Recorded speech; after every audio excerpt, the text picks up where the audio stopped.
안녕하세요. 오늘의 데일리 뉴스레터에 오신 것을 환영합니다. 지금부터 4개월 후 우리는 놀라운 승리를 거둘 겁니다. 미국 역사상 가장 위대한 사년을 시작할 것입니다. 미국 공화당 전당대회 마지막 날 트럼프가 한 말입니다. 이미 거의 당선이 확실시된 것으로 보이는 그가 연설장에 등장하기 전부터 대회장은 열기로 가득 차 있었는데요. 트레이드마크인 빨간 넥타이를 맨 트럼프는 어쩐 일인지 평소보다 온화한 표정으로 자신을 지지하는 이들을 바라봤습니다. 지난 13일에 일어난 총격 사건 이후 트럼프가 대중연설의 모습을 드러낸 건 이번이 처음이었는데요. 우리 사회의 불화와 분열은 반드시 치유되어야 합니다. 미국인으로서 우리는 하나의 운명과 공동의 운명으로 묶여있고 우리는 함께 일어나야 합니다. 그렇지 않으면 우리는 무너집니다. 반응은 상당히 뜨거웠고 결전의 날인 11월 5일에 실시될 미국 대통령 선거에서 트럼프의 당선 가능성은 누구보다 높게 점쳐지고 있죠. 그의 재집권과 함께 세계에서 가장 많이 주목받고 회자되는 주장은 바로 한국의 독자적인 핵무장일 것입니다. 나아가 우라늄 농축이나 플루토늄 재처리 능력을 갖춰 핵 잠재력을 확보한다는 주장도 커지고 있으며 최근에는 핵 추진 잠수함까지 언급되는 상황인데요. 사실 워싱턴 선언으로 한국 핵무장론은 잦아드는 분위기였습니다. 그러나 지난달 러시아가 북한과 포괄적 전략 동반자 관계 조약을 체결하고 북한의 핵보유를 용인하는 모습을 보이면서 다시 불이 붙었는데요. 기존의 자체 핵무장론, 전술핵 재배치론과 나토식 핵공유 주장에 더해 잠재적 핵능력 보유론도 등장하게 됐습니다. 이런 상황에서 미 인도 태평양 사령관인 사무엘 파파로는 최근 한국의 전략 핵잠수함 도입에 대해 매우 긍정적인 입장을 보여 또 한 번 이목이 집중됐는데요. 핵잠수함 도입이 필요하다면 추진할 수 있다. 중국과 북한을 포함해 인도 태평양 작전에 전권을 가진 인태 사령관이 처음으로 한국의 핵잠 도입 가능성을 언급한 것이었기에 그 발언의 여파는 상당했는데요. 잠수함 작전을 분석한 결과 한국의 핵잠 도입이 가장 효율적인 방안이라는 것을 믿게 됐다. 우리는 앞으로 그 점을 추진해 볼 수 있다. 우리는 한국과 동등하고 전략적인 파트너로서 정부 차원의 핵협의그룹을 출범했다. 핵협의그룹을 통해 북한 핵 이슈에 대한 전략적 방안을 찾기 위해 비밀리에 꾸준히 논의하고 있다. 트럼프는 핵 비확산 체제를 중시하지 않고 자기 나라 안보는 스스로 지켜야 한다는 인식이 강합니다. 때문에 한국이 주한 미군에 의지하지 않고 스스로 안보를 지키는 나라가 될 것을 권할 가능성이 큰데요. 한국 입장에선 트럼프 당선이 기회가 될 수 있다는 전망도 여기서 기인하는 것입니다. 한편 북한 핵 비대칭성이 고도화되면서 국제 외교안보가에서는 한미일 동시 핵무장 논의도 주목받고 있는데요. 동시 핵무장론 측은 트럼프가 대선에서 재집권하게 될 경우 주한주일 미군 철수 우려가 있는 만큼 양국이 함께 핵무장을 하자는 것을 골자로 합니다. 국제사회는 오랫동안 북한의 완전한 비핵화라는 목표를 추구해 왔었는데요. 북한이 핵무기를 포기하면 국제사회가 대북 제재를 완화하고 북미 관계를 정상화하며 한반도의 평화체제를 구축한다는 정책을 추진해 왔습니다. 그러나 김정은 집권 이후 북한이 국제사회와의 비핵화 협상을 포기하고 핵과 미사일 능력 고도화를 추구하면서 이 같은 목표는 실현 불가능해지고 말았죠. 지난 2018년 싱가포르에서 그리고 2019년 하노이에서 김정은이 트럼프를 만나 북한 비핵화 문제에 대한 협상을 진행했지만 협상은 결렬됐었는데요. 이후 북한은 다시 핵과 미사일 능력을 고도화하는 정책으로 돌아갔습니다. 그리고 북한은 중단거리 및 장거리 미사일, 그리고 극초음속 미사일 개발에서 더욱 진전된 성과를 거두었고 2022년부터 전술 핵무기를 전방에 실전 배치하면서 노골적으로 남한을 핵무기로 위협하고 있죠. 그러나 한국이 핵을 보유하게 되면 북핵과 공포의 균형을 잃을 수 있으므로 핵 위협은 사라질 가능성이 크다고 전망됩니다. 또 최근 비공개 세션에서는 중국 유수 대학 교수나 안보 전문가가 한국의 독자 핵무장에 대해 부정적인 태도를 보인 바 있으며 한국만의 독자 핵무장에 대해서는 어느 나라도 막을 수는 없겠으나 굉장히 염려하며 사태를 바라볼 것이라고 언급한 바 있는데요. 그는 한국의 독자 핵무장이 국제사회에 경종을 울릴 것이라고 했습니다. 최근 나토가 한국을 비롯한 인도태평양 4개국과 협력을 강화하는 등 반중반러 전선이 확산되었을 땐 중국도 러시아와 한층 밀착하는 모양새였습니다. 러시아 역시 한국 따윈 신경 쓰지 않고 북한과 친밀도를 높여나갔죠. 그러나 각국의 수뇌부들만은 전혀 반대의 입장을 내비쳤는데요. 그들은 한국의 군사력이 현재도 매우 강한데 여기에 핵까지 얻게 되면 동아시아의 최대 강국이 되는 것은 시간 문제라면서 한국을 파트너로서 대해야 되는 시점이라고 주장한 것이었습니다.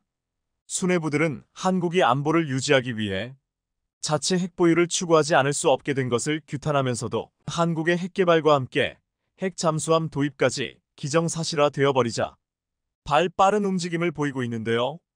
현재는 러시아의 고위 인사들도 한국의 핵무장 잠재적 능력을 매우 높게 평가하면서 한국이 결심하면 국제사회가 막지 못한다고 단정하는 분위기입니다.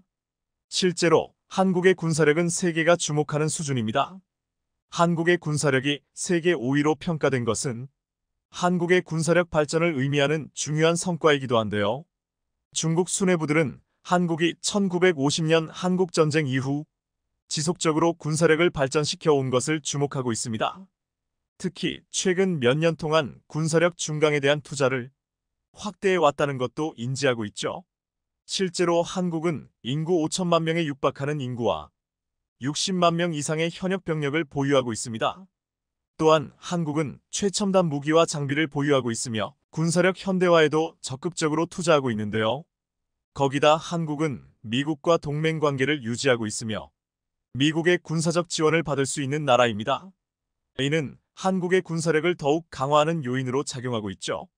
게다가 미국인 43% 이상이 한국의 핵보유 또는 나토식 핵공유가 필요하다고 말함에 따라 중국과 러시아가 초긴장을 하는 상태인데요. 현재와 같은 혼란스러운 상황에서 주변을 아무리 들러봐도 한국만한 군사력과 잠재력을 가진 국가가 없다는 게 각국 수뇌부들의 판단이었습니다. 특히 북러 정상회담 후 한국 내에서 자체 핵무기 보유 목소리가 커졌는데 이에 대해 미라 랩 후퍼 미 백악관 국가안전보장회 담당 국장은 다음과 같이 말했습니다. 바이든 대통령과 윤석열 대통령이 중요한 공동성명을 발표했다. 한미 간 핵협의그룹이 출범한 지 1년이 지났으며 협의체로 구체화됐음을 밝히는 내용이다. 우리는 한국에 대한 확장 억제력을 강화하기 위해 동맹국으로서 양국이 함께해야 할 일을 제도화하고 있다. 미국의 한국에 대한 확장 억제는 그 어느 때보다 강력하다는 것을 강조하고 싶다. 이처럼 미국과의 동맹이 더욱 견고해지는 상황에서 중국과 러시아의 수뇌부들은 한국의 눈치를 볼 수밖에 없는 상황인데요. 하지만 한국은 오히려 보란듯 우크라이나에 한국 무기를 더 지원하겠다는 입장을 보이고 있습니다. 중국이나 러시아의 협박에도 코웃음 치는 상황이죠. 실제로 한국 정부는 우크라이나를 계속 도울 것이다. 우크라이나에 제공 중인 포괄적 지원 패키지를 계속 확대하겠다. 북대서양조약기구 우크라이나 신탁기금을 지난해보다 2배 증액하겠다는 계획도 발표했는데요. 한국의 이런 움직임은 중국과 러시아에도 분명 뚜렷한 메시지가 되었을 것이란 소식을 전해드리면서 오늘 준비한 영상은 여기서 마치겠습니다. 오늘도 시청해주셔서 감사합니다. 한국이 올해 전 세계에서 가장 정확한 지대지 미사일을 배치했다. 중국 매체 CRI 온라인. 한국이 중국 미사일을 제치고 증동에서 큰 수주들 따낸 게 과연 우리 미사일이 부족해서인 걸까? 중국 러디앤 신원. 최근 중국이 연이어 방산 수출에서 고배를 마시면서 치욕스럽다는 한탄이 터져나오고 있습니다. 그러면서 한국이 경쟁국으로 우려스럽다는 견제에서 이제는 무섭다는 반응까지 나오고 있습니다. 중국은 먼저 태국에 수출하려던 잠수함이 독일제 엔진 수입이 막혀 취소되었고 아르헨티나에 시진핑이 달려가 파격적 금융 지원과 가격 할인을 약속한 JF-17경 전투기도 결국 덴마크 공군의 중고 F-16에 밀려버렸습니다. 그런데 가장 치명적인 건 가장 우수한 고객인 중동에서 중국의 휘룩 미사일이 한국의 국산 전술지대 지유도문기 KTSSM에 밀려버린 것입니다. 사우디와 UAE는 이미 중국 로켓 발사대를 가지고 있기에 중국산 미사일을 구입할 것이라고 굳게 믿고 있었습니다. 한국의 KTSSM 1단거리 탄도미사일 사거리는 180km로 중국산 휘룸 300은 사거리가 300km 가깝기 때문에 압도적으로 유리하다고 했습니다. 하지만 최근 UAE는 중국 미사일이 아닌 한국산 미사일을 선택했습니다. 중국의 군사매제 싱이 싱크탱크에는 4월 14일 휘퉁 미사일 수출 실패, 중국 방위산업이 직면 한도전이라는 제목을 단글이 올라왔습니다. 이 글에서는 이번 중동 수주전의 과정을 자세하게 전했습니다. 올 연초 중동 현지에서는 KTSSM을 천무 다연장 로켓에서 휘룸 300을 중국산 SR 5다연장 로켓에 각각 장착해 발사하는 시험 사격이 진행됐다고 했습니다. 사우디아라비아와 아랍에미리트 가발주자인 것으로 전해졌는데 이 시험 사격 후 결국 KTSSM을 선택했다고 했습니다. 중국 빌리빌리에는 중국 미사일이 실패했다. KTSSM-1이 휘등 300을 미사일 비교 시험에서 격파하고 중동에서 무기 주문을 따냈다라는 제목으로 영상이 몰라왔습니다. 이 영상에는 한국 KTSSM의 발사 영상과 휘등 300을 비교해서 보여주었습니다. 군사에 관심이 큰 중국의 네티즌들은 비교 영상을 보고 이렇게 말했습니다. 예전에는 싸기만 하면 몇 개 주문을 받을 수 있었는데 이제는 스탠다드부터 가성비까지 다 망쳐버렸네요. 평소에 우리는 그저 평범하고 단순한 개발도상국일 뿐이고 농사를 짓는 것은 정상적인 일입니다. 레벨 차이가 너무 심하고 가격도 메리트가 없습니다. 이렇게 한국 미사일과 격차에 대해서 인정하는 댓글도 있었고 한국의 현재 기술 수준에 대해서 높게 평가하고 분석한 글들도 있었습니다. 한국은 이제 매운 완전한 범위의 무기 법주를 보유하고 있습니다. 중국에도 있지만 한국에는 더 고급 무기가 있고 중국이 받지 못하는 미국이 지원하고 있습니다. 중국군은 수십 년간 러시아와만 협력하는 상황에 처해 있으며 장비면에서도 한국에 뒤처져 있고 국제 무기 시장에서도 사실상 매출이 5에 달했습니다. 2023년 최대 무기 전시회 중동 및 아프리카에서도 파키스탄조차도 주문을 하지 않았습니다. 한국은 폴란드뿐만 아니라 아랍에미리트, 인도네시아, 필리핀, 핀란드 등으로부터 무기 주문을 받았습니다. 어떤 사람들은 아직도 자신의 꿈에 취해 있습니다. 한국은 곧 극초음속 미사일을 갖게 될 것입니다. 현무사는 사거리가 1.000km가 넘는 극초음속 미사일이고 목표는 YJ-21입니다. 한국의 군대는 강하지도 약하지도 않다고 생각했는데 아마전 세계의 몇십 위 정도였을 거라고 여겼습니다. 그런데 알고 보니 2020년 기준으로는 세계 7위였는데 올해는 5위가 되었습니다. 지난 몇 년 동안 한국은 이 순위에 머물렀어요. 이전에도 상위 10위 안에 들었습니다. 중국 매체들은 휘룡 300의 성능은 뛰어나지만 미국산 로켓 발사대와 호환되지 않아 밀렸다고 했습니다. 하지만 사우디와 UAE는 중국산 발사대를 분명 가지고 있었기에 변명처럼 들렸습니다. 실제로 휘룸 300은 사거리가 300km로 KTSSM 180배보다 길지만 KTSSM이 성능과 사용성, 가격 등에서 훨씬 더 우수해서 선택되었다고 했습니다. 중국은 또한 지난해 4조 2천억 원 규모의 사우디 방공미사일 수주전에서 한국의 천궁에 의해 중국산 LY-70 방공 미사일이 밀려버렸습니다. 그전에는 UAE에게 35억 달러 4조 6천억 원의 수주까지도 내주었습니다. 중국은 지금 거대한 중동 방산 시장을 한국에게 모조리 내준다면서 천궁과 천무에게 밀렸지만 앞으로 자주포는 내줄 수 없다고 말하고 있습니다. 사실 한국의 K9 자주포는 세계 최강이지만 중국은 중동에서는 자신들이 수주할 것이라고 떠벌리고 있습니다. 중국은 중국산 PLG 5자주포와 K9 자주포를 비교하면서 PLG 자주포는 이미 사우디에 수출된 바가 있기에 이것이 K9 자주포보다 훌륭하다고 주장하고 있습니다. 그런데 전문가들은 PLG-5가 정말 대단한 무기였다면 중국은 왜 이를 320대만 양산했냐고 따져 묻고 있습니다. 분명 이 자주포에는 심각한 결함이 있다고 했습니다. 중국은 PLG-5의 사거리가 50km이기 때문에 40km 사정거리를 가진 K9보다 우수하다고 주장했습니다. 하지만 50km는 애당초 일반 포탄과 PLG의 155포 구경으로 나올 수 없는 사거리기에 특수 사거리 연장탄으로 거리를 측정한 것으로 보았습니다. 실제로 K9 자준포도 사거리 연장탄을 써야 최대 사거리가 40km가 나오는데 중국의 자랑은 거짓인 것으로 여겨지고 있습니다. PLG-5는 3분 동안 1문에 무려 10발씩 30발의 연속 사격이 가능하고 일반 사격 모드에서는 1분에 5발의 포탄을 쓸 수 있어 다른 나라의 자주포 대비 2배 이상의 연사 속도를 가지고 있다는 것이 중국 측의 주장입니다. 발사 속도만으로도 세계 최고인데 포탄의 사거리도 최대 100km에 달해 어지간한 미사일 수준의 능력을 지랑한다고 했습니다.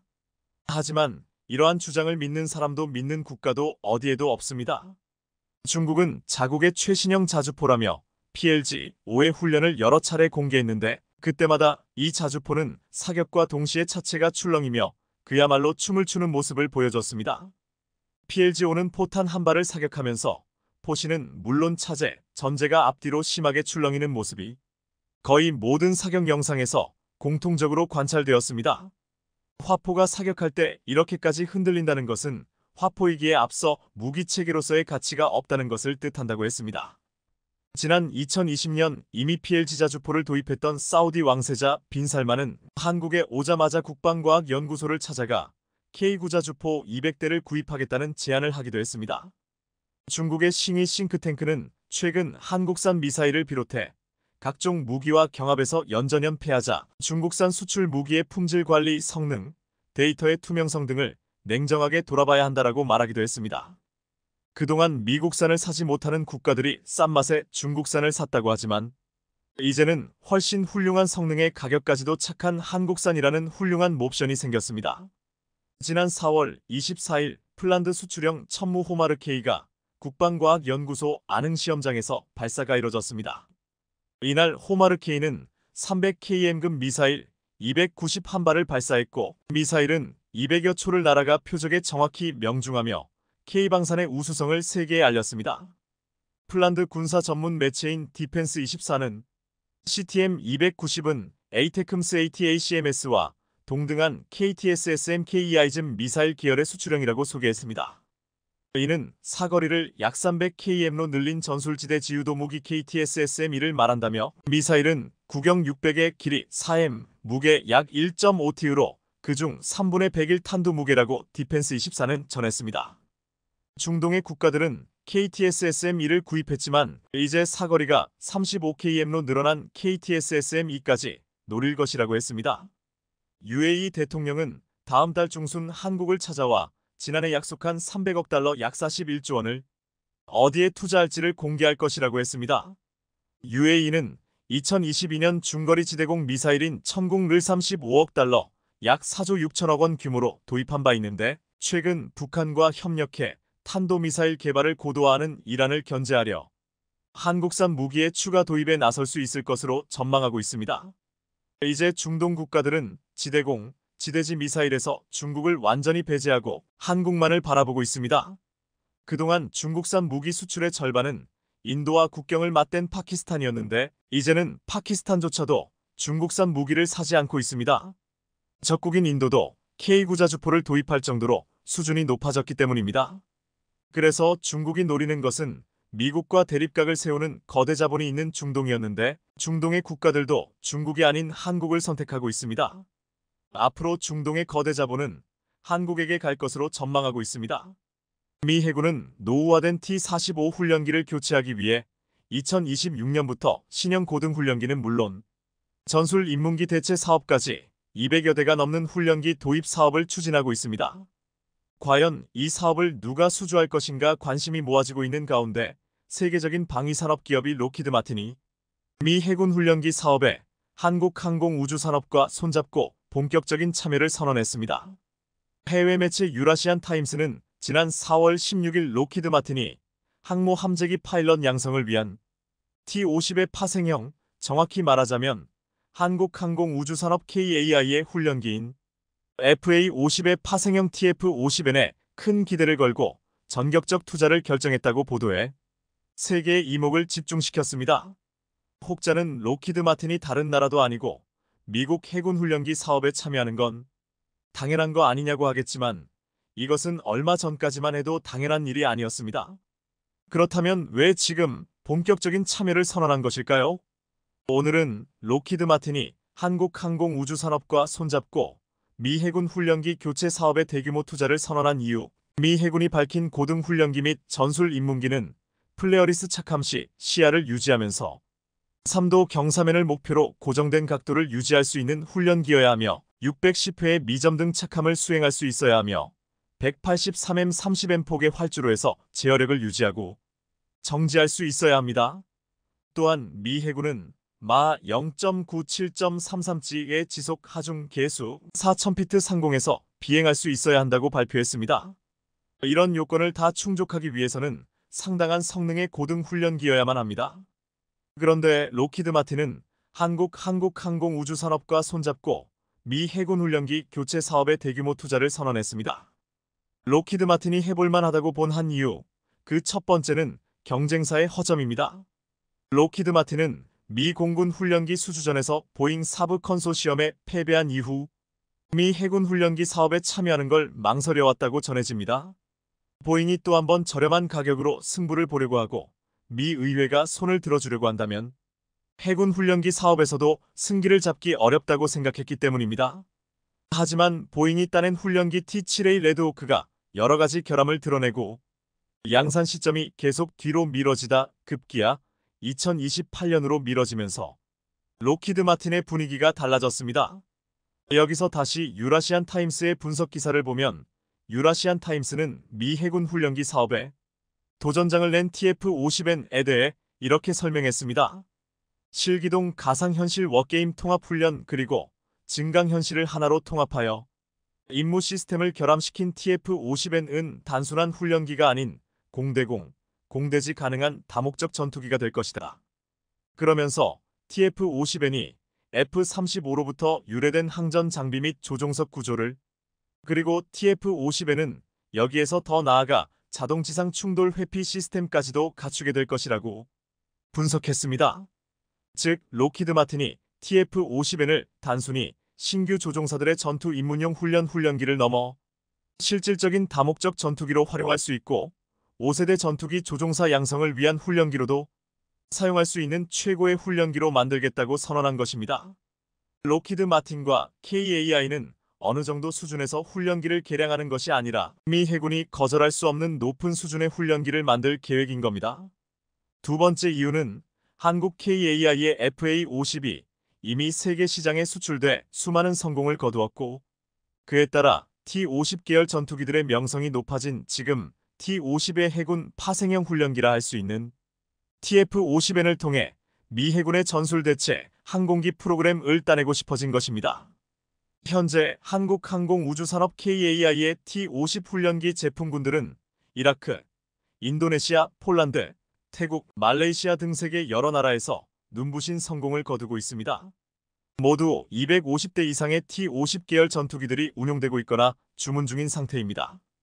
현재 T-50과 FA-50을 모두 운용하고 있는 대한민국 공군은 약 120대의 T-50 FA-50 비행단을 보유하고 있습니다.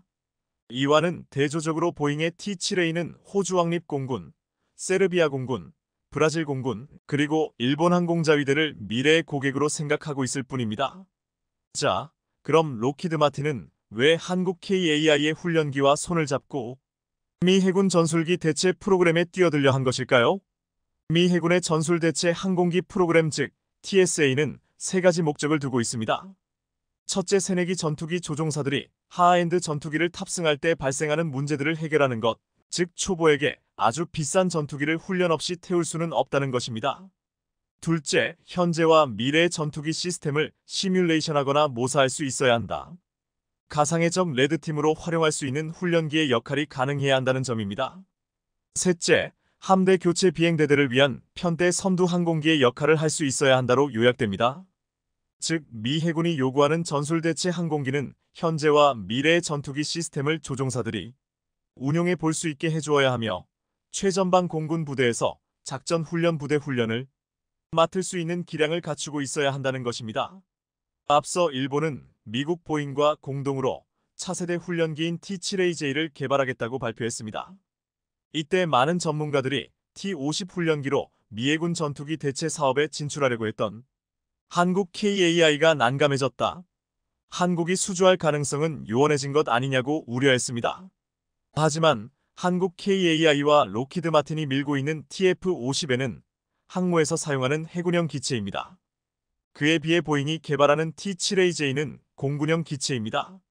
항모에서 이륙과 착륙을 해야 하는 해군형 기체는 공군형 기체보다 훨씬 더 열악한 조건에서 활약해야 하기 때문에 훨씬 더 높은 수준의 내구성을 요구합니다.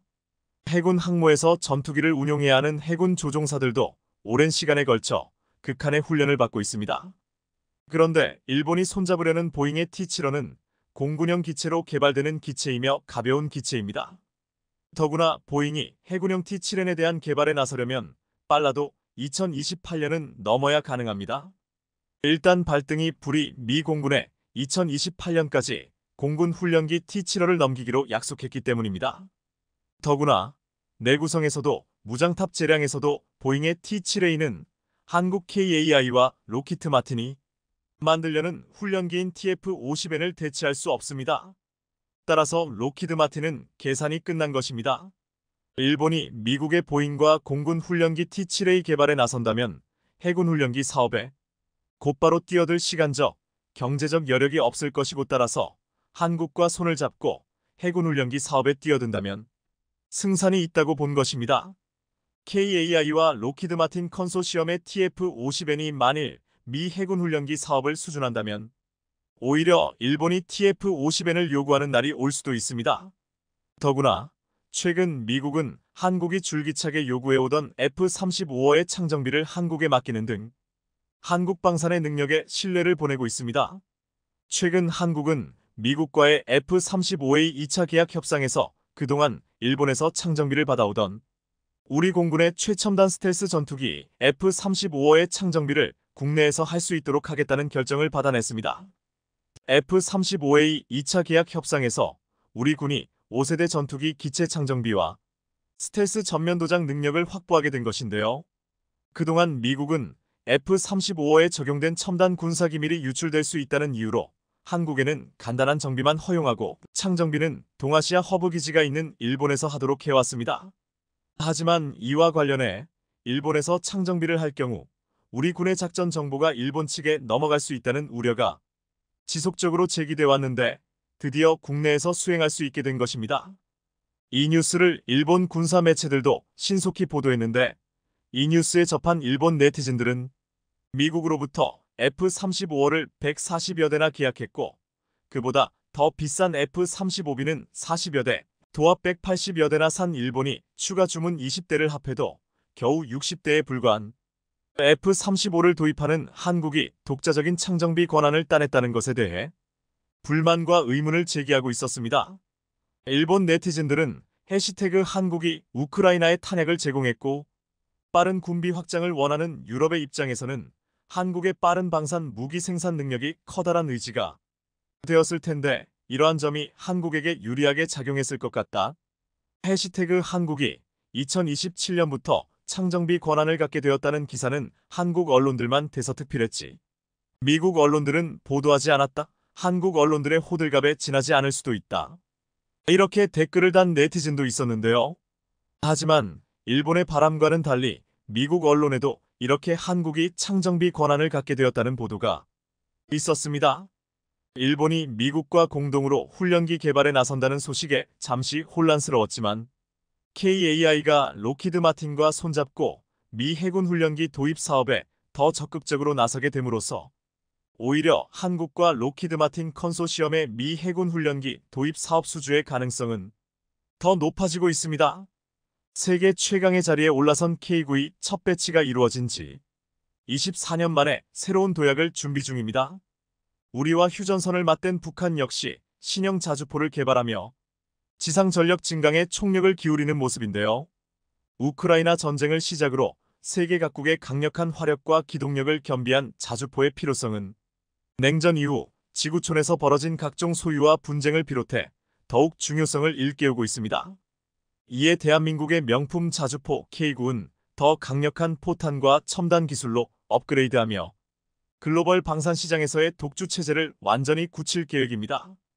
오늘은 대한민국 포병 전력의 자존심이자 세계 자주포 생태계 최상위 포식자 1999년에 처음 세상의 모습을 드러낸 데 이어 2007년 튀르키예의 수출을 시작으로 대한민국은 물론 서방 세계 육군의 핵심 포병 화기 K9의 명성은 미국산 자주포 M109A2와 비교되면서 시작되었습니다.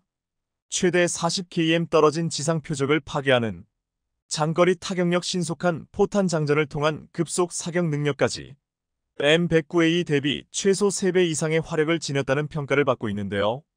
그리고 현재 대한민국을 보면 노르웨이, 에스토니아, 이집트, 인도, 튀르키예, 폴란드와 핀란드, 호주 등 세계 자주포 수출 시장의 50%를 차지하며 압도적인 1위를 기록하고 있습니다. 이는 독일의 PGH-2000, 프랑스의 CAESAR, 중국의 PLG-45 등 경쟁 기종들의 수출량을 합친 것보다 많은 수량인데요. 여기에 2022년 이후 체결된 계약 건수까지 포함한다면 판매 계약 기준 세계 점유율 80%로 베스트셀러를 넘어 서방 세계의 표준 자주포로 독보적이라고 할 수 있습니다. 그런데 K9은 또다시 자신의 한계를 넘어선 변화를 세계 최고의 지위를 수십 년간 이어줄 진화의 단계로 접어들고 있는데요. 지난달 방위사업청은 풍산에서 155 사거리 연장탄 체계 개발을 완료했다는 사실을 발표했습니다. 155 사거리 연장탄 사업은 2023년 8월 전투용 적합 판정 이후 12월에 국방 규격이 제정되었는데요. 이제 남은 것은 풍산과의 양산 계약 체결 후 본격적인 양산 준비뿐입니다. 세계 각국에서는 포탄 비행 거리를 연장하는데 비용 대비 효과가 상당하기에 사거리 연장탄 개발에 사활을 걸고 있는데요. 자주포의 파괴력을 극대화하는 방법에 크게 두 가지가 있는데 첫 번째는 사거리와 위력을 높인 포탄을 배치하는 것과 새로운 기술을 적용한 신형 자주포를 만드는 방법입니다. 다만 포탄 사거리가 늘어나면 탄착 지점이 넓어지고 정확도가 낮아지는 등의 문제가 발생하는데 그렇다고 탄두 중량을 줄이면 파괴력이 줄어드는 단점이 생깁니다. 대한민국 육군 역시 전장의 변화와 기술의 발달로 지상작전 시 작전 반경이 대폭 확대되었기에 포병의 사거리 증가를 계속 요구왔는데요. 이번에 개발된 155 사거리 연장탄은 우리 군에서 운용 중인 항력 감소탄과 로켓 보조 추진탄의 추진제를 복합 적용한 것으로 K9 자주포의 최대 사거리를 현재보다 30% 이상 연장하는 데 성공한 것입니다.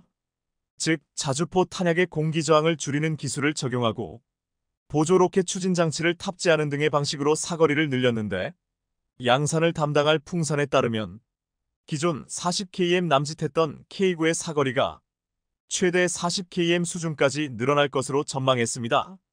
방사청에서도 155 사거리 연장탄 체계 개발에 성공한 뭉산과 육군 해병대 국방과학연구소, 국방기술품 질원 등 개발에 기여한 모든 분에게 감사드린다고 전하며 이번 155 사거리 연장탄 개발 성공은 우리 군 포병 전력 증강은 물론이고 전 세계 155 자주포를 운용하는 국가뿐만 아니라 K9 자주포와 연계한 수출을 적극 추진할 수 있을 것이라고 밝혔습니다.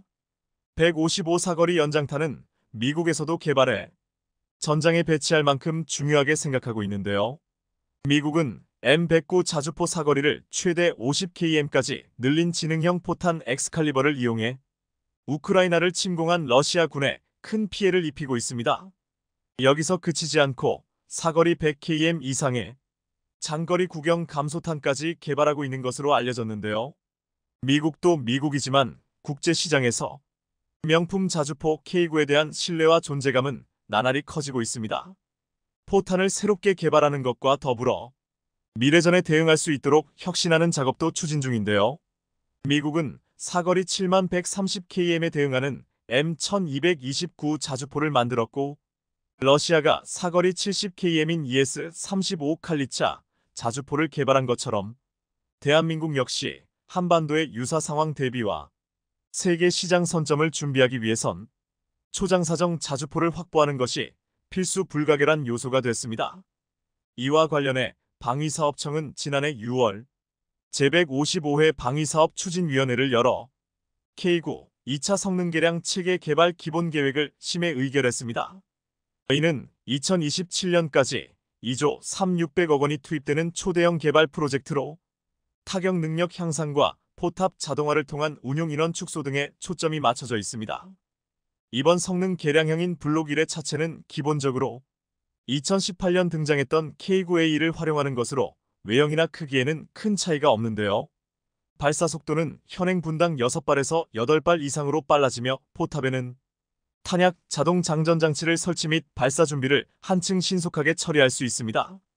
기본 사거리는 54km, 포신은 강선 및 크롬 도금을 새로 해서 수명을 1081 500발로 늘리게 되는데 자동화 기술이 적용되어 승무원은 3명으로 감소합니다. 그리고 2030년대 등장할 K9A 블록이야말로 K9 계열의 최종 개량형 끝판왕으로 불리고 있는데요.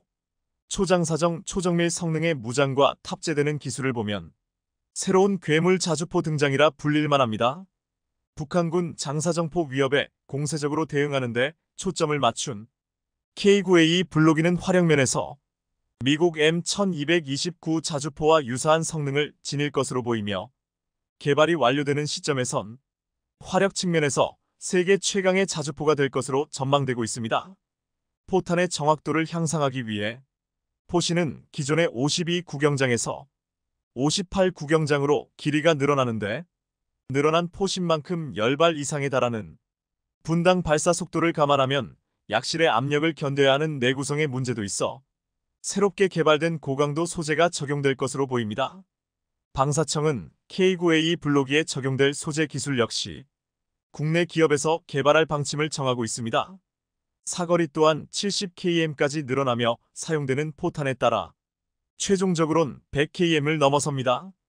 여기에 사용되는 포탄은 올해 생산될 신형 사거리 연장탄보다 성능이 향상된 버전인 것과 더불어 램제트를 개발 운영할 예정인데요. 기존 포탄보다 사거리가 확장된 램제트탄 역시 국내에서 한창 기술 개발이 진행 중입니다.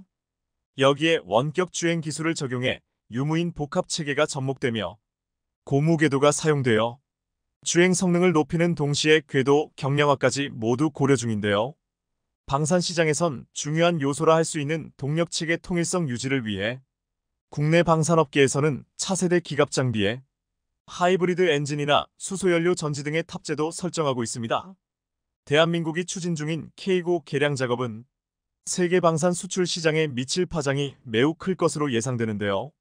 이미 K9이 자주포 독점의 시대로 접어든 만큼 기존 K9 구매국에 사거리 연장탄까지 판매해 새로운 부가가치까지 창출할 수 있을 것으로 보입니다.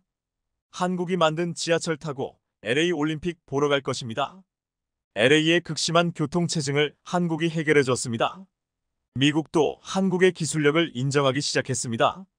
최근 현대로템이 약 1조 원 규모의 미국 지하철 사업 수주에 성공하면서 크게 화제를 모으고 있습니다.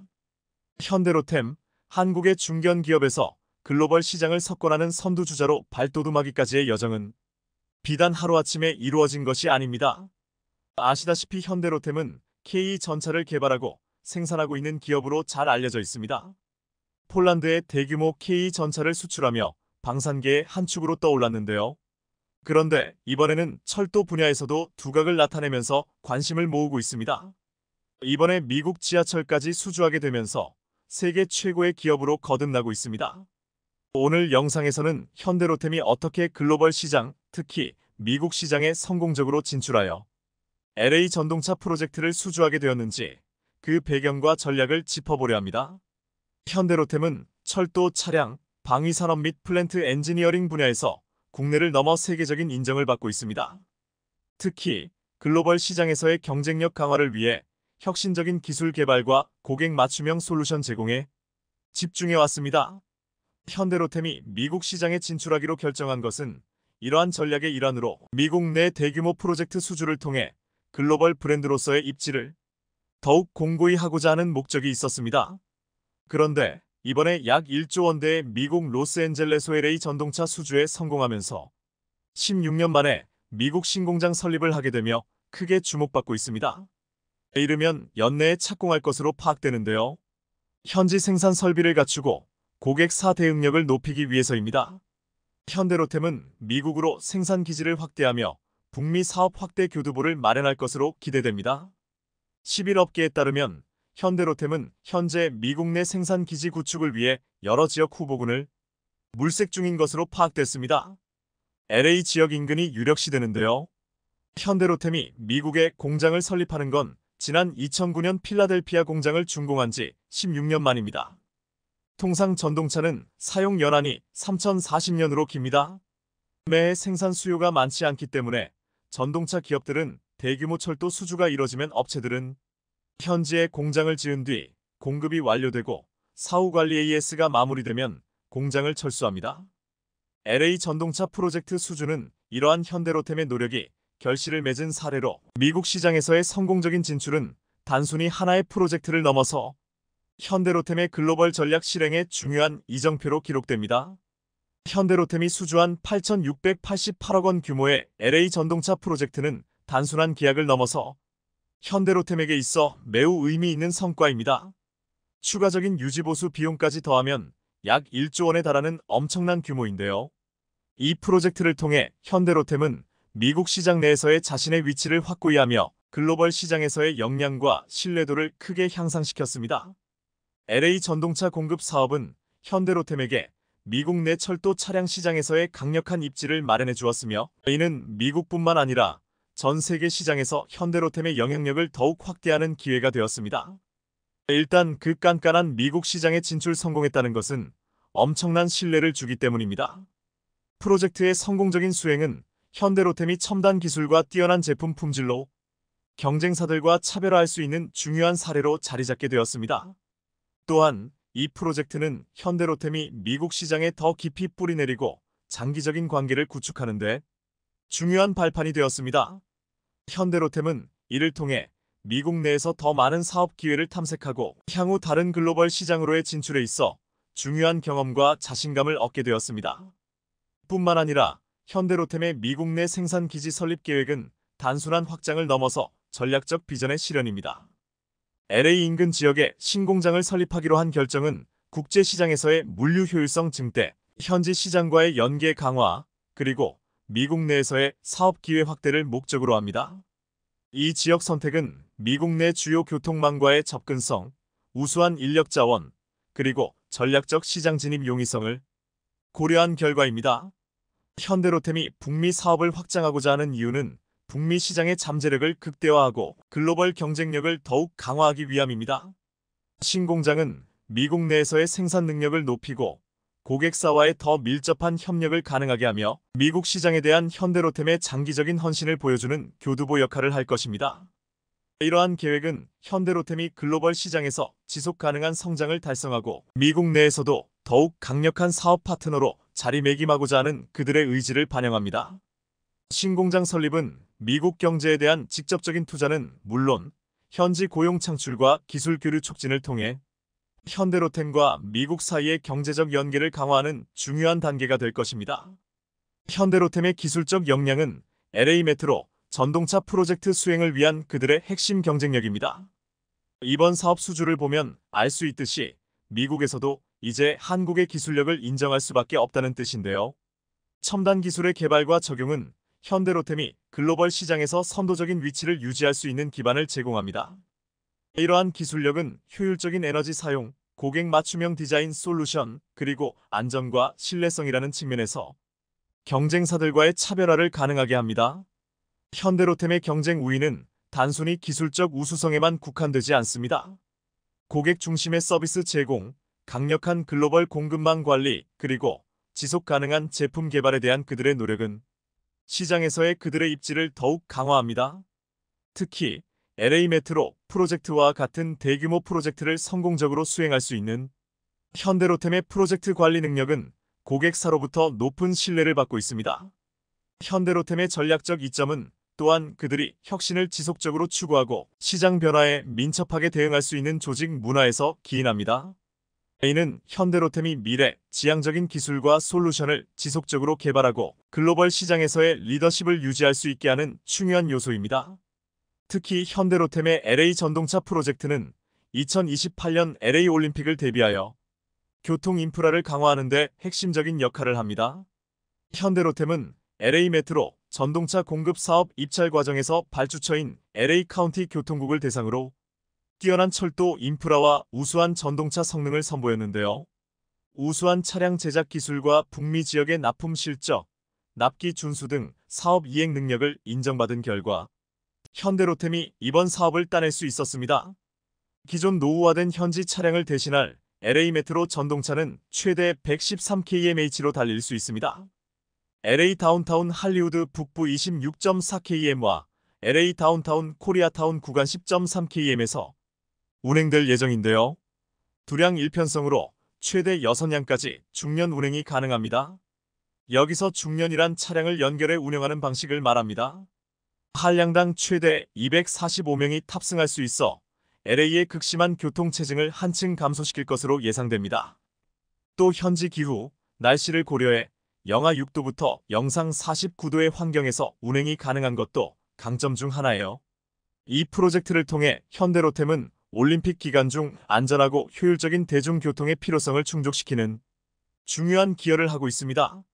현대로템의 기술력과 프로젝트 관리 능력은 이러한 대규모 국제 이벤트에 필수적인 교통 솔루션을 제공하는 데 있어 결정적입니다. 현대로템은 이번 기회를 통해 미국 철도 시장 내 입지를 더 탄탄히 다져나갈 예정인데요.